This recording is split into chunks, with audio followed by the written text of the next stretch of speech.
This will take us to talk about something that's really hot right now. Everybody's seeing it unfold on the news. Yes. There's something that is so dividing, and it's dividing a lot of communities, I should say.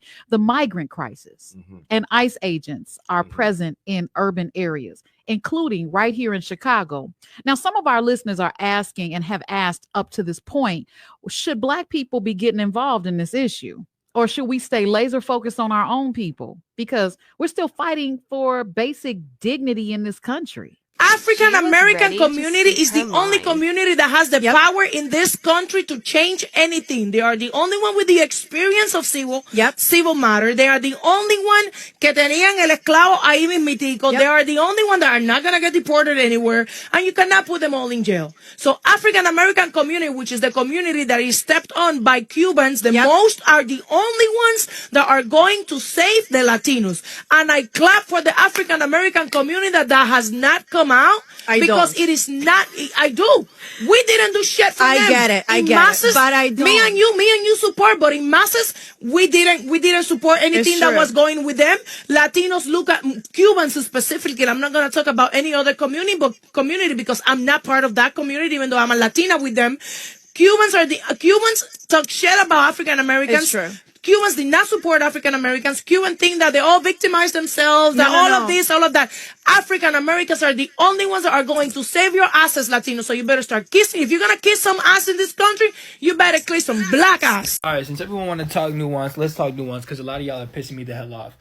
First things first, you do not have to believe in black and brown solidarity to simply believe in standing up for human rights. There are cultural contexts and communities that have been lockstep with each other, especially in places like Oakland, historically through their advocacy, that doesn't have to be something you buy into because of your experience. But to actively go out of your way and tell other black people that this is not our fight and to not participate in advocacy, you are an agent of the state. Fuck you. Point blank, period. I think it's a very lazy reading of the situation when you ignore the fact that, one, these people cannot vote. You ignore that black Latinos exist in these communities. And you ignore the separate history of white supremacists remaining in these countries historically after colonialism as well. You simply are not humanizing these people and subjecting them and bunching them together because of an ethnic label, which was literally the whole point of these identifiers for white supremacy in the first place. You are lazy and your advocacy is transactional. Truthfully, I think a lot of y'all aren't even advocates. I don't think a lot of y'all are activists. I don't think a lot of y'all organized. I think a lot of y'all just sit here and talk and want to have an intellectual reasoning as to why you aren't going outside. And truthfully, leave people alone. Y'all claim to be for decolonization. Y'all claim to be for the liberation of black people, yet you cannot somehow draw the connection that every single person's oppression is interlinked within this country.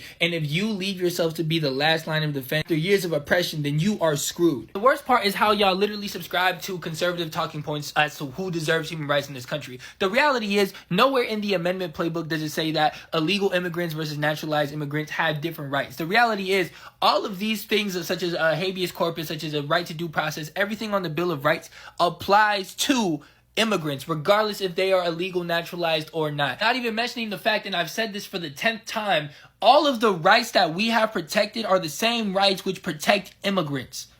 If they are screwed, we are screwed. And if you think this is a single demographic issue, then you are delusional. If you think when them ICE agents go to Broward County, they're going to discriminate between if your last name St. Pierre versus Williams, you are out of your mind. Motherfuckers are intellectually lazy. You don't want to go outside and you don't want to put the work in. That totally fine. But forcing your agenda and trying to invoke your ancestors that was really out on the streets putting in work for their people, which you have never done, I find you to be annoying. You cannot invoke Angela Davis. You cannot invoke a Huey P. Newton because you don't know what you're talking about. I'm African American and Mexican. You do not need to explain the anti-blackness in my own community. I have the racial trauma to show for it. I have criticisms for the Cubans in Miami who were literally the oppressors of their own country, went over there and then established a conservative basis of politics over there. Yet you do not see me saying that the black Cubans that live there or the black Cubans in America in general deserve to be deported. That is absolute nonsense. And more so, a point on Latinos. I'm seeing a lot of folks try to play respectability politics. A lot of tacuaches on my timeline talking about, oh, how come so-and-so black celebrities, I ain't saying nothing. The same reason that less people have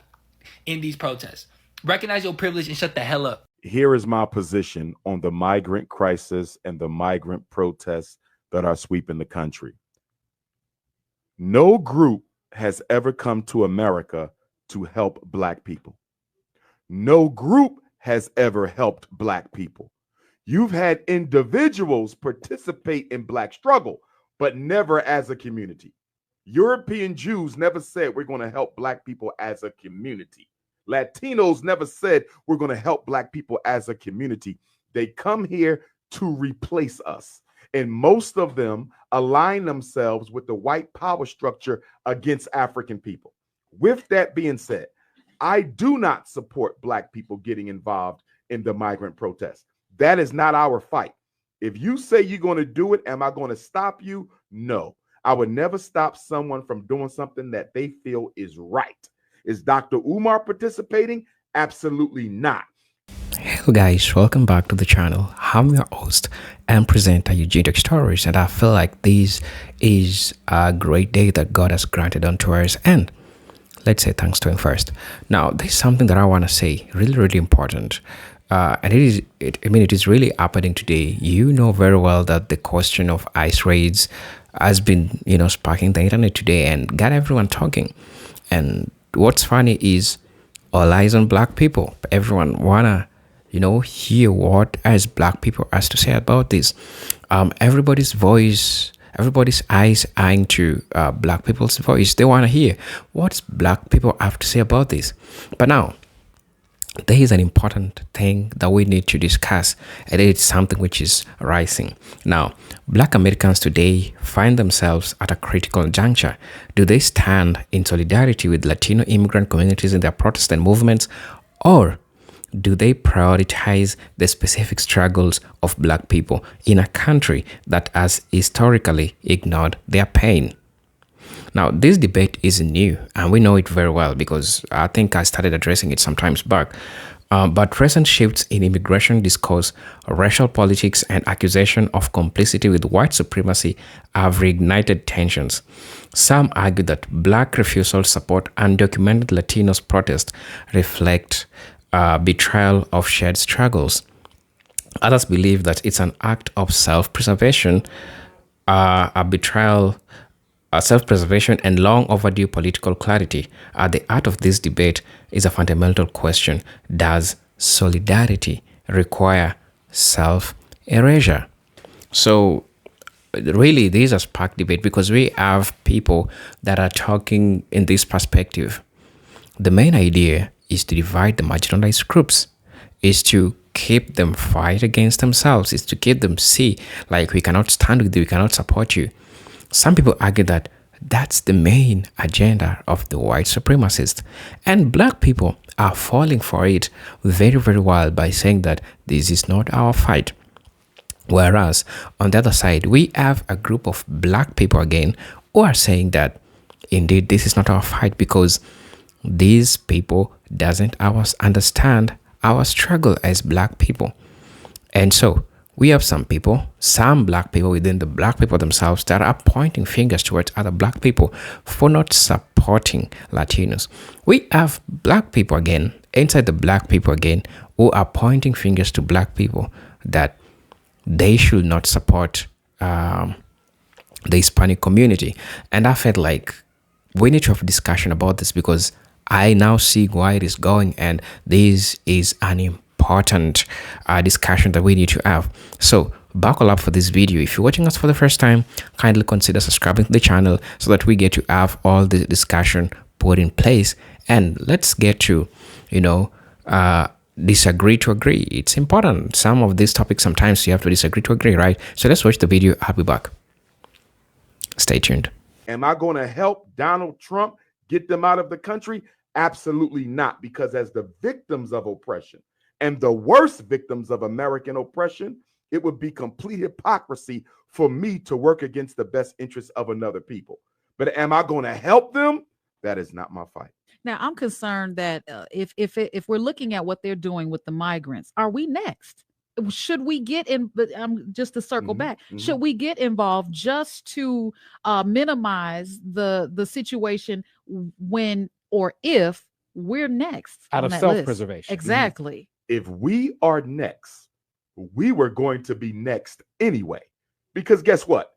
They hate you more than the migrants they're trying to get rid of. And one of the reasons it's going to be difficult for you to be next is you are the only non-white people in America who cannot be realistically deported to an ancestral homeland of your own because slavery destroyed your psychological and biological connection to your continent of origin. So in order to get rid of Black people, you have to come up with a program of genocide, because as we've already said, a lot of Black people don't even identify with being African. Now, Donald Trump is working on a plan to deport inmates to prisons in Central and South America.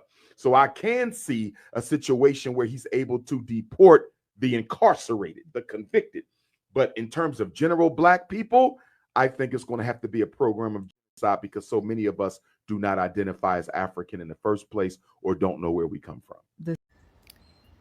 This is mainly for my Black people.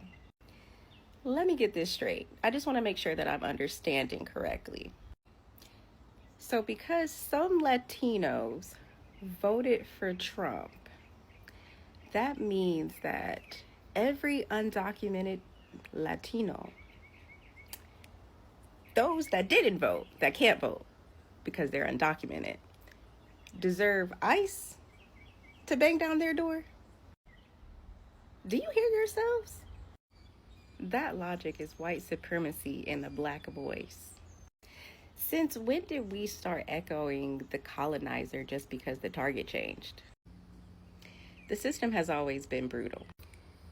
It brutalized us. It's brutalizing them. And if you think silence now makes you safe later, we can ask our ancestors how well that worked. Oppression isn't a game of karma. It's a cycle. So you either break it or become it. And to clarify, because I know somebody's going to be in my comments saying this, I'm not saying go out and protest and put yourself in harm's way. I'm specifically talking about the people who are echoing the colonizer's language of who deserves to be in America and who doesn't, who's considered human and who's not. Even just using the term illegal is dehumanizing. So again, I'm not saying you need to be out there protesting and getting yourself hurt. But the very least you can do is to not echo and side with the colonizer. This is scary because, it's almost like if you look at it, they may be deporting migrants now, but to what demise does that leave us? But see, here's the thing. The migrants they're deporting, they're deporting them to countries that they know they come from. These people have an ancestral connection to the countries that they're being returned to. And most of them have only been out of them countries for a generation or two. And this takes me to my next point. Not 20 generations of slavery. Because if you're putting them back to their original countries, that means that you are removing the responsibility of them being in your country and being harmed. So if they're back in their country, they're their responsibility. But who's coming for us? Well, they're coming for us. Here's my point.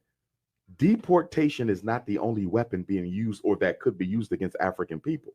As we talked about the miseducation, the mass incarceration, the police genocide, the homelessness, the gentrification, and the economic apartheid, we have more concerns than just being deported.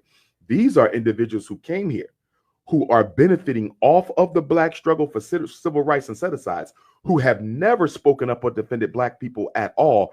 And so their argument or their issue is one of people who have recently arrived. They are not the people who built America.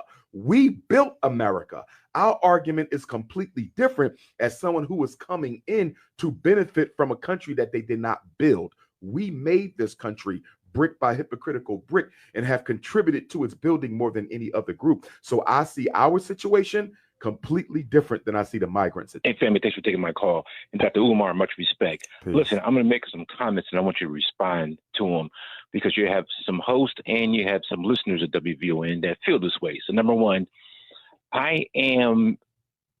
Africa is not a country, it's a continent. So with that being said, I don't know where I'm from, what country in Africa I'm from. Also, with that being said, I've been born and raised in America. So I am not Black. I'm not an African American. I am an American. So I choose to be patriotic. This is my flag, red, white, and blue.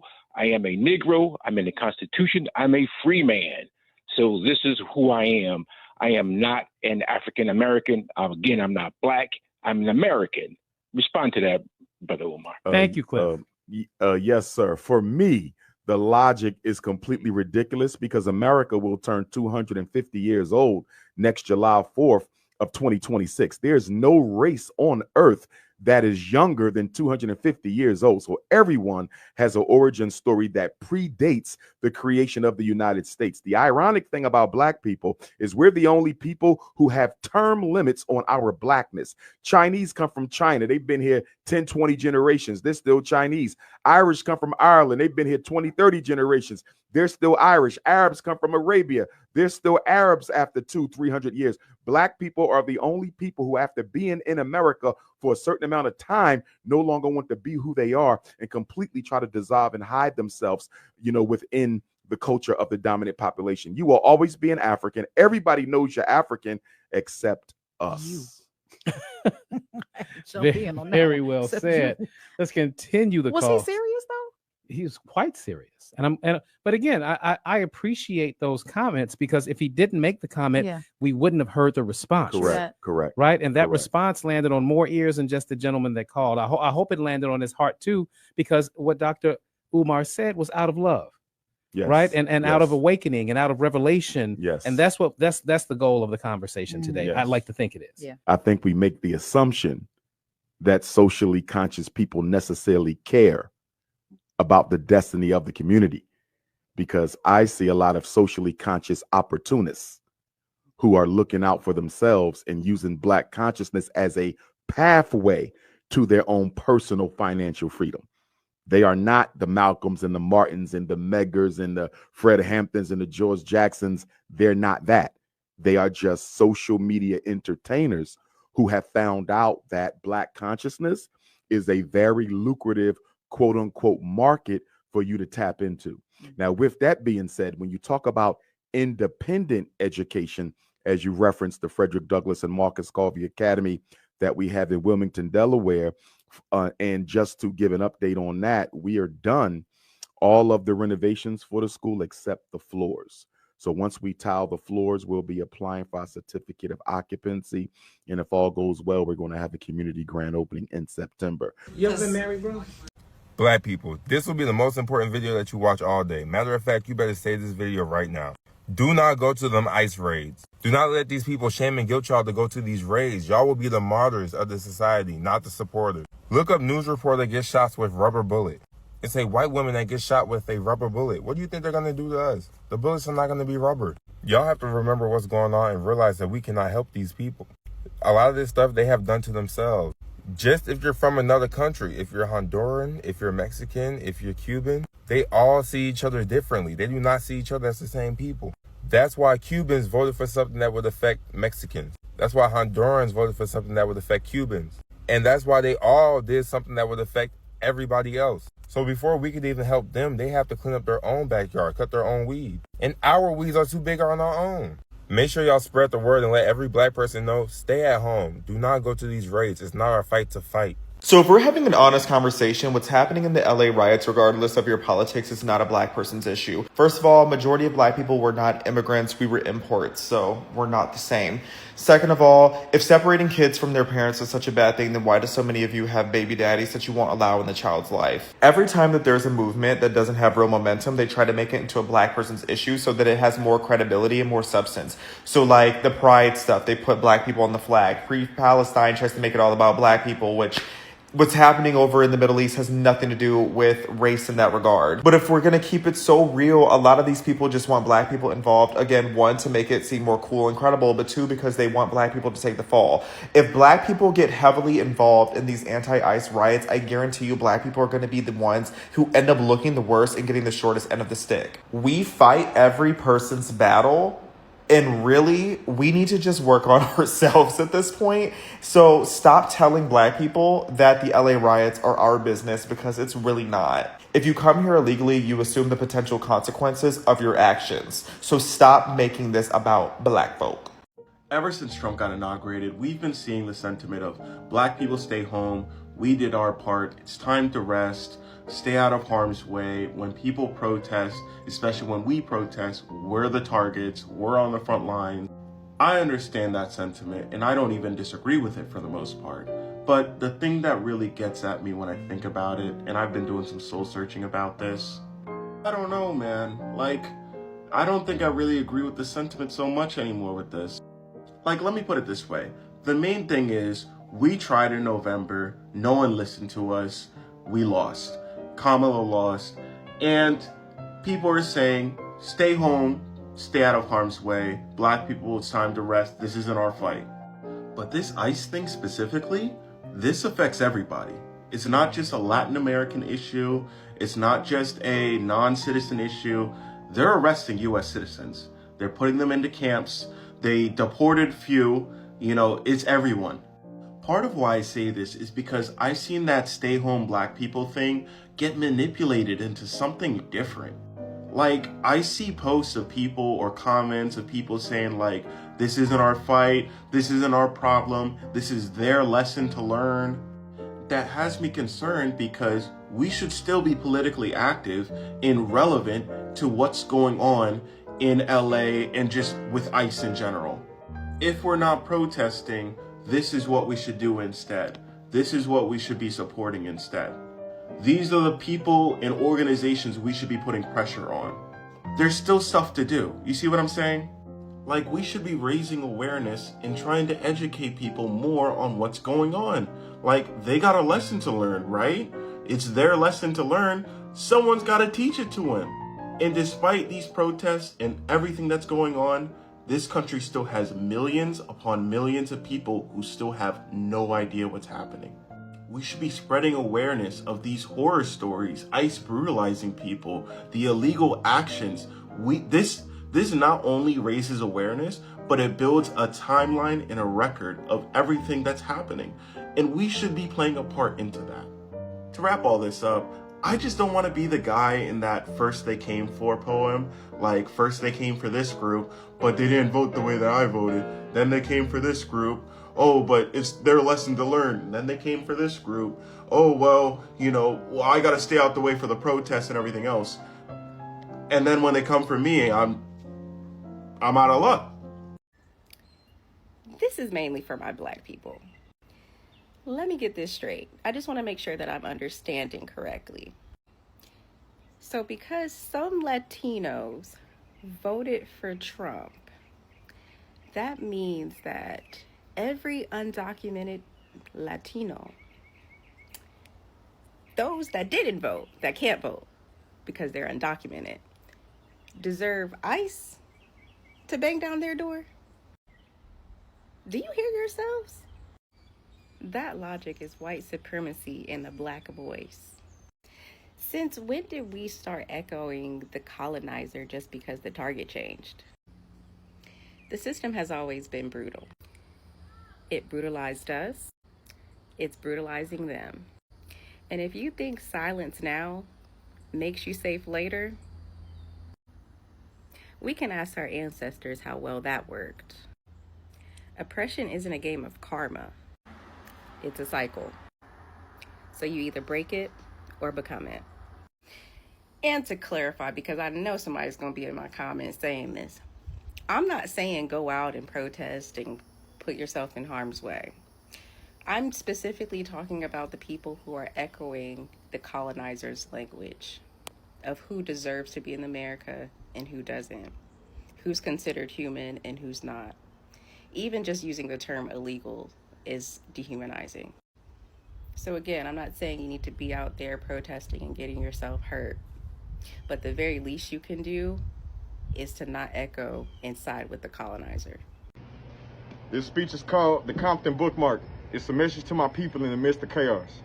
My people, listen. I don't care how anti-establishment you think you are, how many Instagram posts you make with all cops are bastards, or how ready you are to burn it all down.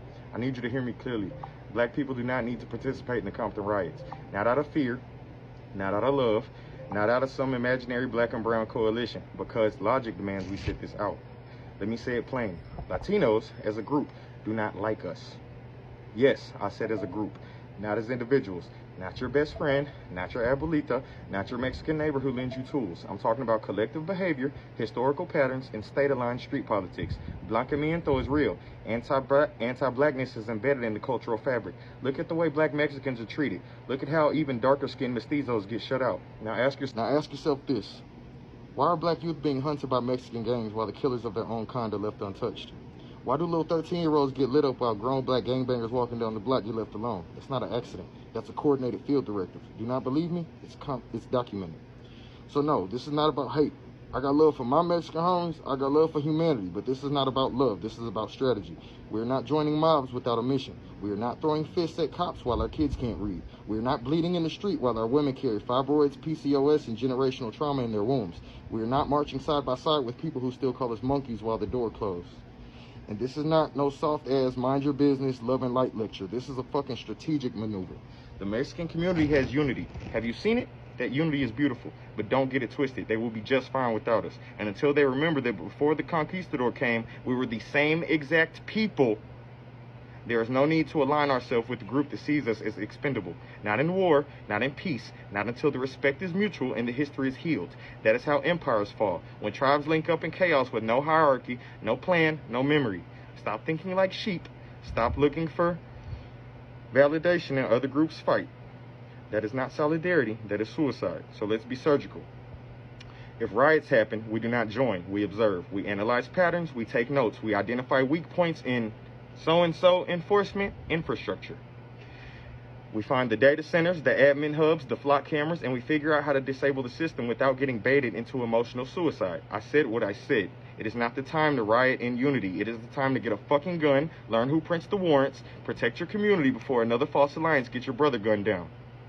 Let's talk George Floyd, because some of y'all still stuck on that. That was not a movement. That was not a black movement. That was a George Soros-funded, Democratic Party funneled, optics-heavy movement. I marched it. I saw it. I was there. I marched with white people, Latinos, and confused black people thinking yelling and holding signs would change an empire. Change shit. It really life did not change shit. What it did do, though, was drain your energy, capture your faces, map your voices, and funnel your pain into an agenda that was not yours. No more of that. No more uncoordinated marches, no more false coalitions, no more being the unpaid emotional soldiers of someone else's rebellion. If we move as a unit, with hierarchy, with objectives, and with commands.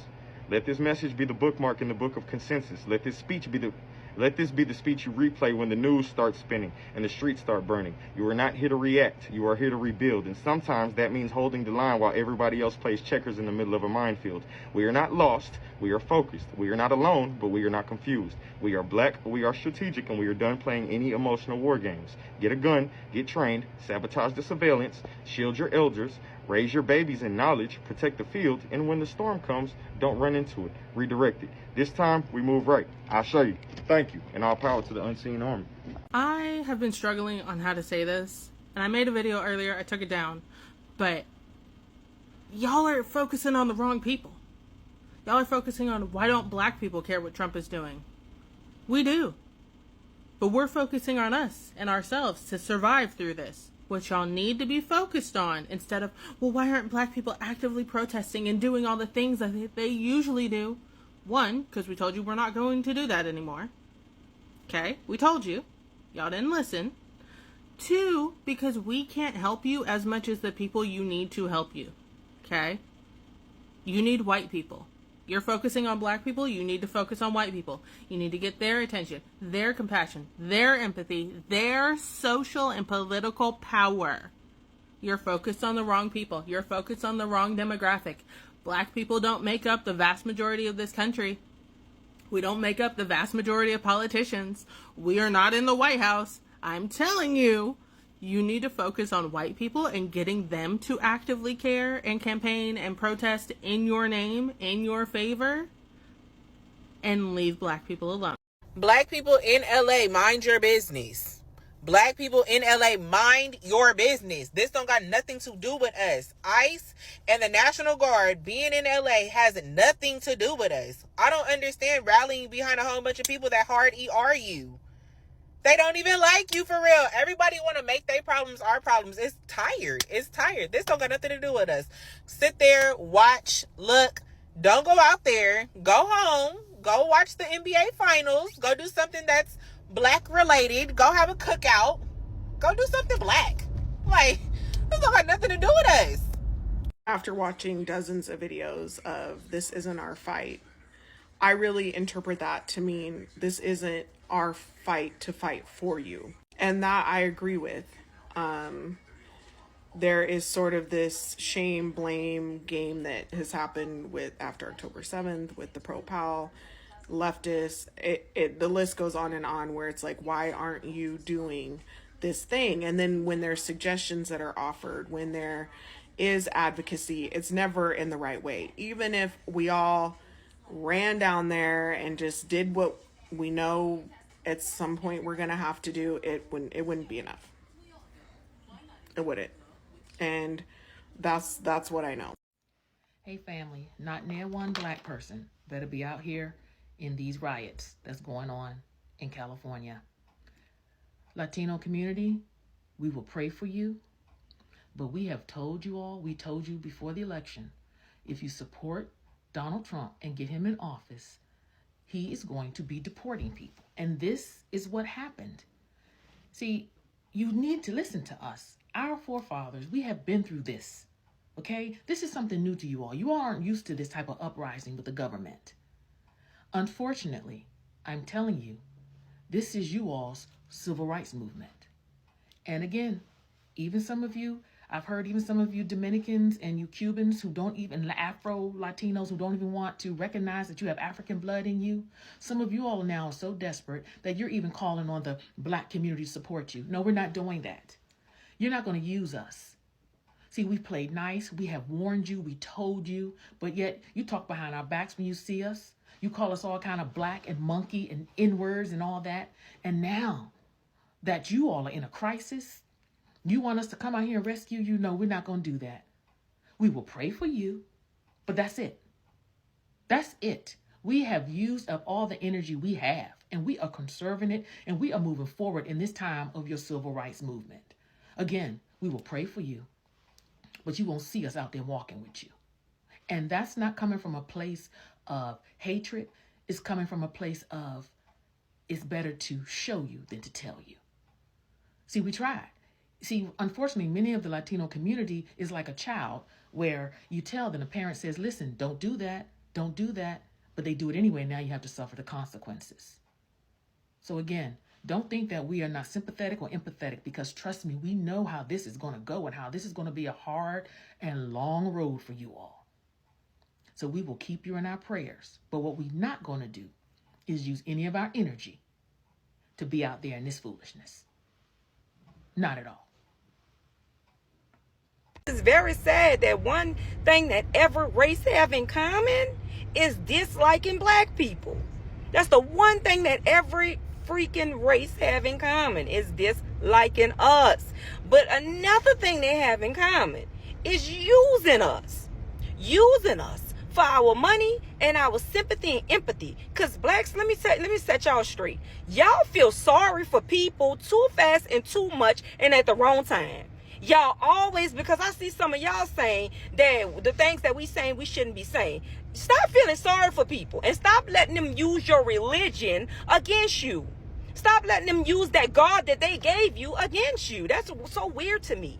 Y'all don't understand that the empathy and sympathy that y'all do have has been programmed. This is why you wind up feeling sorry for your enemies half the time, bruh. This is why you wind up feeling sorry for people that will not go into bed for you at all. Not one time, not one bit.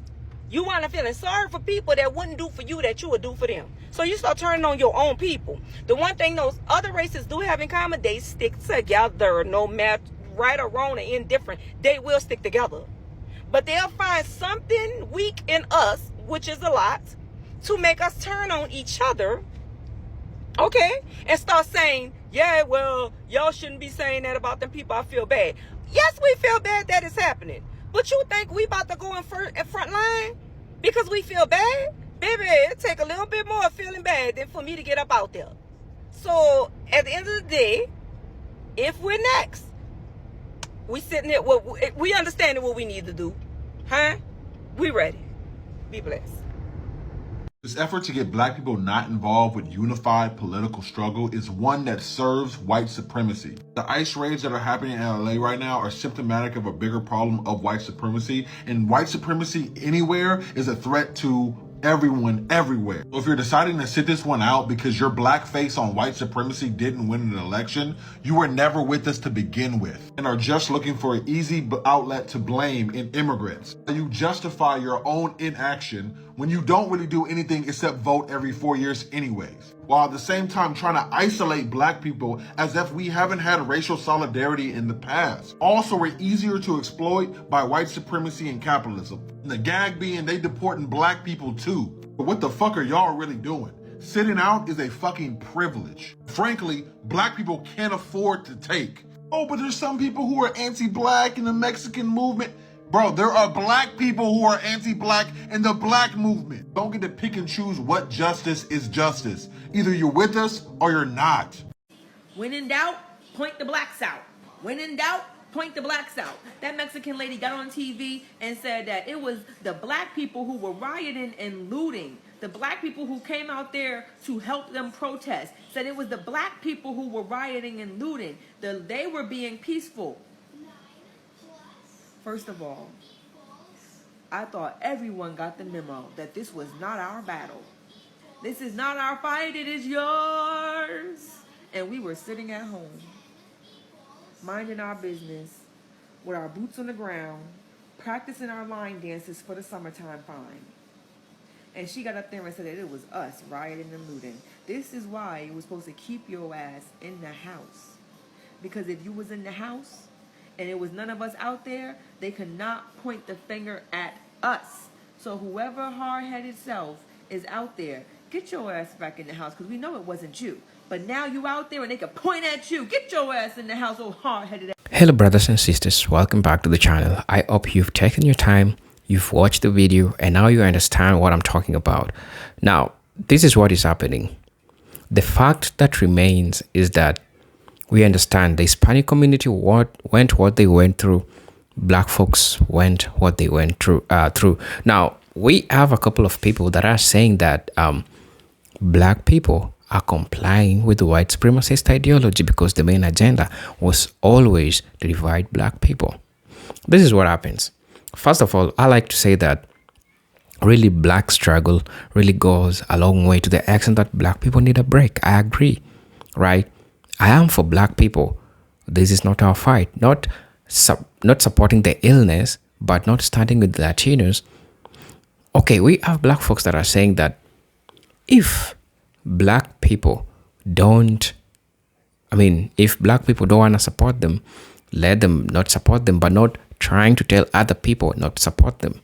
So there's a nuanced issue that is going on in this topic. So I want us to look at historical context about this issue.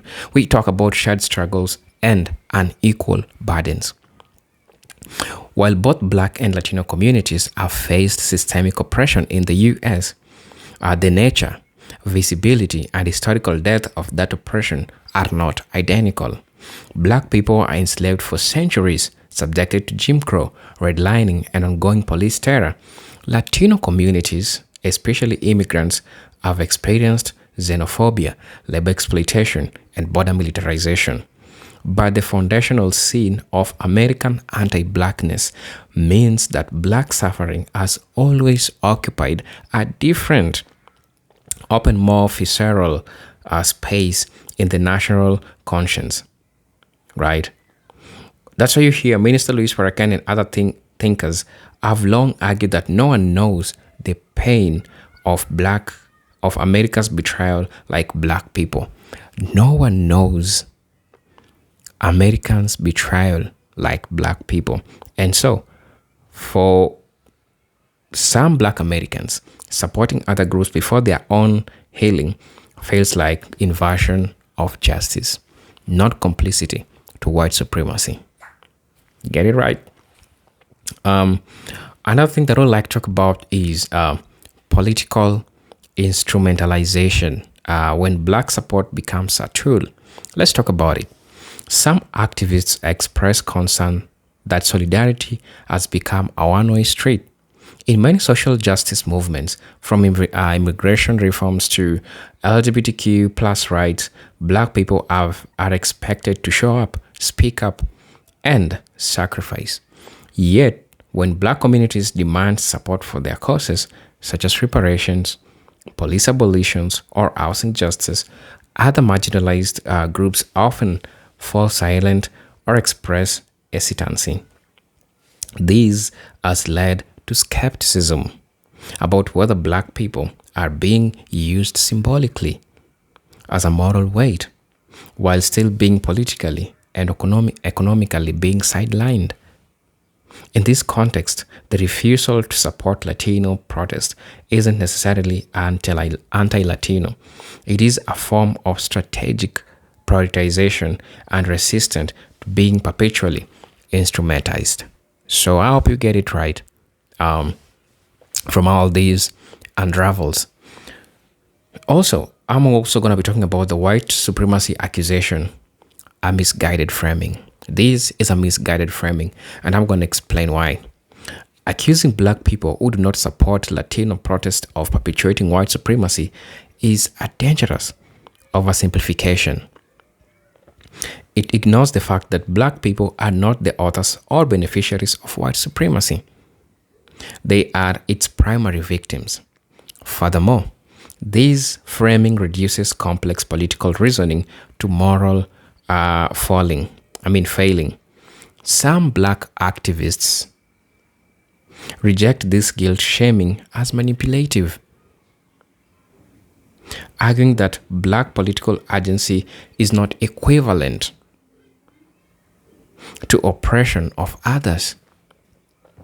Not every refusal to participate is an act of complicity. Sometimes it's a declaration of boundaries. The real question should be, why are Black people being pressured to support others when they themselves have yet to receive justice? Why are Black people pressured to support others? That's the question. And that's the biggest question that I'm having right now. In as much as all these accusations are going on, why are we all putting pressure to Black people? And I think the first, the Hispanic women that were speaking on a podcast, they answered it very well. Black people are a group of people that can never be deported because their history with America is different than any other group that we are seeing today. Let's talk about Latino anti-Blackness.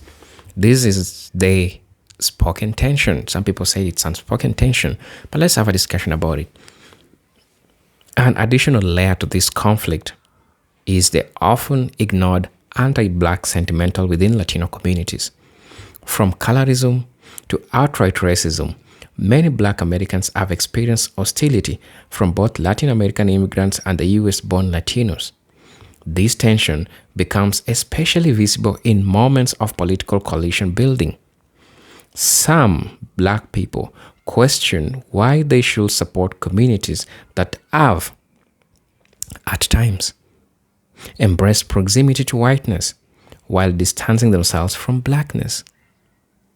In this view, the idea that Black refusal to support Latino protests equals white supremacy is ironic and diabolical at the same time, because it ignores how anti-Blackness exists within other communities of color and sometimes used as a weapon to gain social favor. Let's talk about the voting argument, undocumented status, and political stakes. This is also a talking point that is really, really important. Another point raised is that undocumented immigrants could not vote, which is a point and it's valid.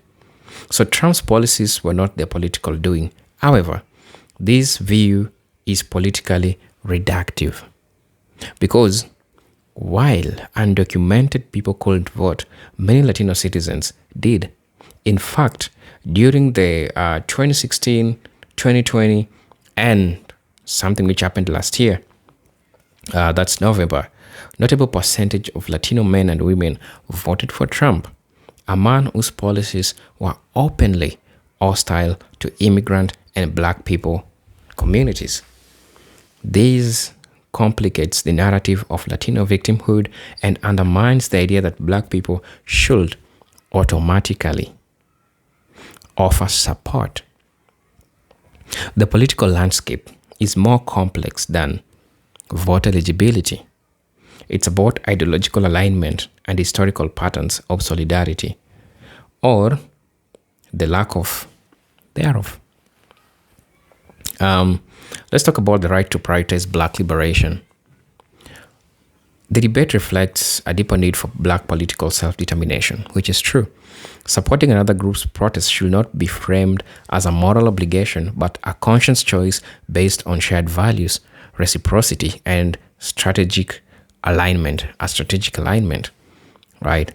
Many Black activists are now demanding this space to prioritize Black liberation unapologetically without being shamed into performative solidarity. That doesn't mean opposing others' struggle, but does it mean refusing to subordinate Black pain to collective optics? Not really. The accusation that Blacks' refusal to protest for Latinos is an embrace of white supremacy, wrongly assuming that Black people even have the power to uphold such systems when they're still fighting to survive under its weight. Right. So let's conclude about this. What can we say about this? Let's rethink solidarity on equal terms. Now, this is where it comes from. This moment calls for a redefinition of solidarity. We need to go back and define what is solidarity. One that respects the autonomy, one that respects memory, one that respects political will of Black people. Solidarity should not be demanded, coerced, or guilt-tripped. It must be earned, reciprocated, and built on mutual trust. Black people have a very right to question alliances. They have the right to set priorities and protect their energy, especially when history has shown that their loyalty is often unreturned. True multiracial coalitions will only emerge when every group is willing to address its own biases, respect each other's wound, and stop asking Black people to carry the moral burden for everyone else's liberation. So, let me know what you think about this. I'm your host and presenter, Eugene Talk Stories. But until then, peace, love, and harmony. Salute.